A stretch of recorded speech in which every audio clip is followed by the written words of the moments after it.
दोस्तों 13 अक्टूबर को बहराइच में हुई हिंसा जिसमें रामगोपाल मिश्रा की मौत हो गई थी, जिनकी गोली मारकर हत्या कर दी गई थी।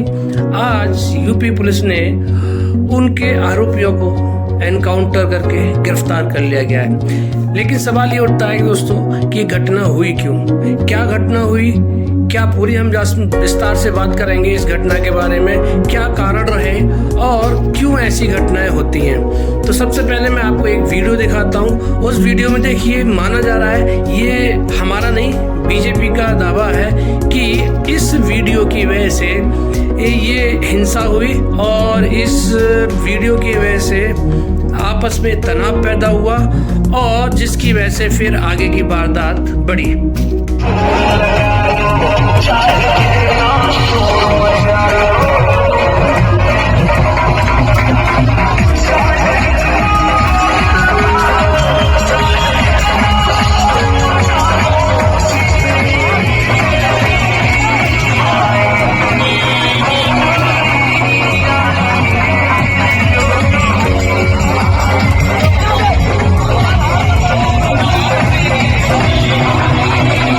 तो आपने वीडियो देख लिया कि इसमें एक यात्रा जा रही है और यात्रा किस चीज की थी, जिसमें दुर्गा विसर्जन का जुलूस था। लोग दुर्गा विसर्जन करने जा रहे थे और उसी दुर्गा विसर्जन के मार्ग में एक मुस्लिम बस्ती पड़ती है। उस मुस्लिम बस्ती से ये जुलूस गुजर रहा था। तो वहां पर ये जो सो कॉल्ड ये गाना बज रहा था कि चाहे जितना जोर लगा लो आएंगे तो मोदी ही। तो मेरे ख्याल से मुझे लगता है इतना बड़ा इसमें कुछ था नहीं। अब कह नहीं सकते लोगों की भावनाएं कैसे आहत हुई इसमें। मेरा तो मानना यह है कि अगर किसी को मोदी या योगी से परेशानी है तो उनको वोट मत दो, वोट मत दीजिए आप। लेकिन इसका मतलब ये कतई नहीं है कि हिंसा पर लोग उतर आए हैं। चलिए खैर मानता हूँ, चलिए किसी की भावनाएं आहत हो गई। इसके बाद में जब यात्रा के दौरान एक जो आरोपी का घर है वहाँ पर जब ये जुलूस रुका तो वहाँ पर जब ये जो डीजे बज रहा था, डीजे बजने पर जब ये सॉन्ग बज रहा था तो उसका विरोध हुआ। और विरोध होने पर क्या हुआ, कहना है सूत्रों के हिसाब से, आजकल सभी जगह खबरें आ रही हैं कि उसमें पत्थरबाजी होने लगी। पत्थरबाजी जब होने लगी तो फिर तनाव और बढ़ा। और वहाँ पर ऐसा नहीं है कि प्रशासन की पुलिस भी मौजूद थी। तनाव ज़्यादा बढ़ा। तनाव ज़्यादा बढ़ने के बाद में रामगोपाल मिश्रा जिनकी हत्या कर दी गई वो उस छत पर चढ़ गए, उस घर की छत पर चढ़ गए और वहाँ पर जो हरा झंडा लगा हुआ था उस झंडे को उखाड़ दिया और उसके बाद में एक भगवा झंडा लहरा दिया गया। वहीं से कहानी की असली शुरुआत हुई। और वहाँ पर होता क्या है कि वहाँ पर उस पर हमला हुआ, उस घर छत पर चढ़ गया था, उस पर हमला हुआ और हमला करने के बाद में उस पर गोली चलाई गई, गोलियों से हत्या कर दिया गया।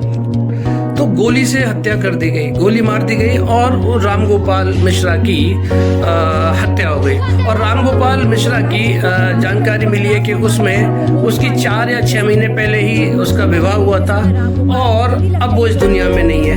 एक घटना, एक जुलूस जिसकी वजह से इतना तनाव बढ़ा और हुआ क्या, पूरा घर उजड़ गया। अब इसमें जब घर उजड़ा है तो एक तरफ ही नहीं, चारों तरफ, दोनों घरों में, जहाँ जिस घर में हिंसा हुई, जिस घर ने आरोपी ने, जिस पर आरोप है, जिसने गोली चलाई, इसकी हत्या कर दी, अब क्या उसका घर आबाद रहेगा? उसका घर भी आबाद नहीं रहेगा। जो मरा है, रामगोपाल मिश्रा जी जो मरे हैं, क्या उनका घर आबाद रहा? वो भी नहीं रहा। जुलूस में बेवजह में डीजे की वजह से तनाव हुआ। अब मेरा सवाल आप सभी से ये है कि क्या ये इतना बड़ा विवाद था जिसकी वजह से एक शख्स की जान चली गई और दूसरे परिवार का एनकाउंटर हुआ जिसमें गिरफ्तारी हुई है। अब मेरे ख्याल से वो भी शायद प्रशासन उसको भी ऐसे तो छोड़ेगा नहीं। तो ये सब सवाल उठते हैं कि क्या ज़रूरत थी इस सब घटना की।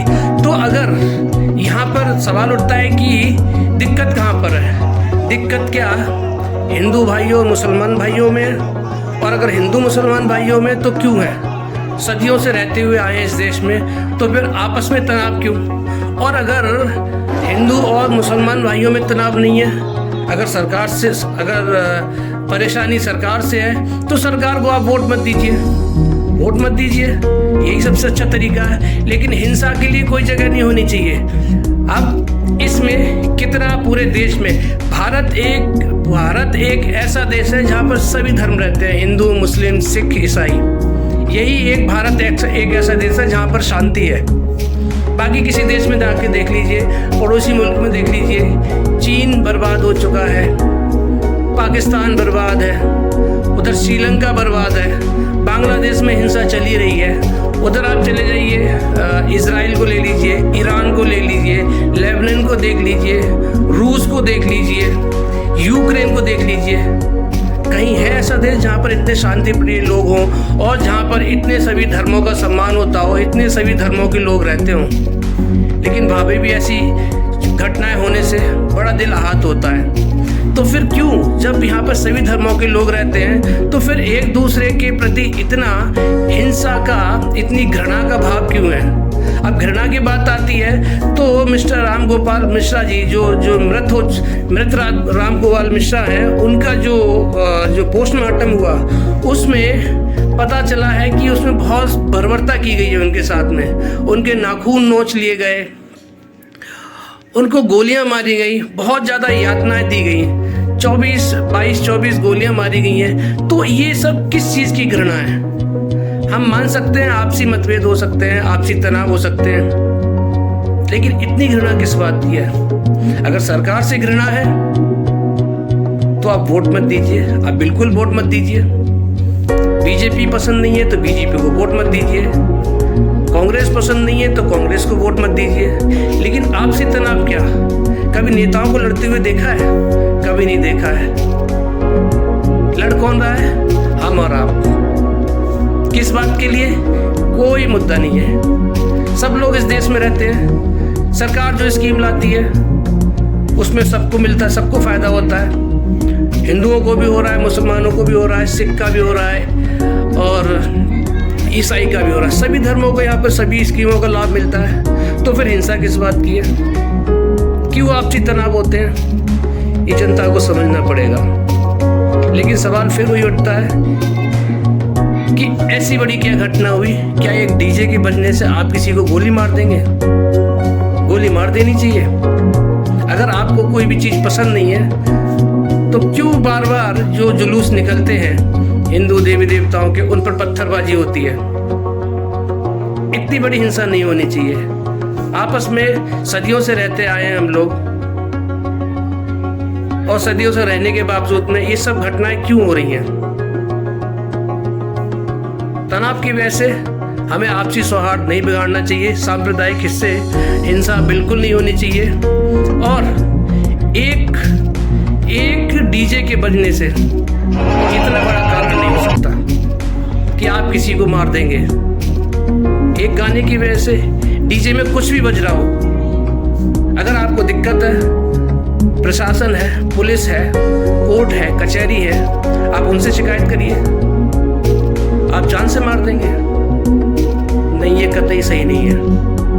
मुझे लगता है शायद कोई भी इसका समर्थन नहीं करेगा। इसी घटना के संदर्भ में सपा के मुखिया अखिलेश यादव का बयान आया है, बड़ा हैरान कर देने वाला बयान है। कहते कि प्रशासन को ध्यान रखना चाहिए कि जो गाना बज रहा है कौन सा बज रहा है, किसी की भावनाएं आहत नहीं होनी चाहिए। अरे कुछ भी हो गया तो क्या आप जान से थोड़ी मार देंगे? तो क्या अखिलेश यादव जी आप इस बात का समर्थन कर रहे हैं जो घटना हुई है सत्य हुई? मतलब भावना अगर आहत हुई है, आहत नहीं होनी चाहिए। हम नहीं कह रहे किसी की भावना आहत होनी चाहिए। जो राम गोपाल यादव ने जो छत पे चढ़कर किया वो गलत किया, बट इसका मतलब ये तो नहीं है कि आप किसी को जान से मार देंगे, गोली मार देंगे। और अखिलेश यादव जी, आपने एक शब्द राम गोपाल वर्मा के लिए नहीं बोला, राम गोपाल मिश्रा जी के लिए एक भी शब्द नहीं बोला, जो अपनी जान से हाथ धो बैठे। आप सिर्फ भावनाएं आहत होने की बात करते हैं। वाह जी वाह। वहीं पे ओवैसी साहब कह रहे हैं ठोको की राजनीति। ठोको मतलब एनकाउंटर। तो क्या एनकाउंटर नहीं किया जाना चाहिए ऐसे लोगों का जो किसी भी इंसान को चलते हुए मार देते हैं? पुलिस है, प्रशासन है, सरकार है, कोर्ट है, कचहरी है, वहां जाइए आप ही न्याय करने लगेंगे, जान से मार देंगे। कांग्रेस, सपा, आम आदमी पार्टी सब चुप है। अब सब चुप है। ये होती है तुष्टीकरण की राजनीति। थी। इस चीज को हम सबको समझना होगा, हम सभी धर्मों के लोगों को समझना पड़ेगा। ये सब भड़काने वाले लोग हैं, जितने भी नेता हैं सब भड़काने वाले लोग हैं। सतर्क रहिए, समझदार बन के रहिए, आपसी तालमेल बना के रखिए और नेताओं के बहकावे में कतई मत आइए। धन्यवाद।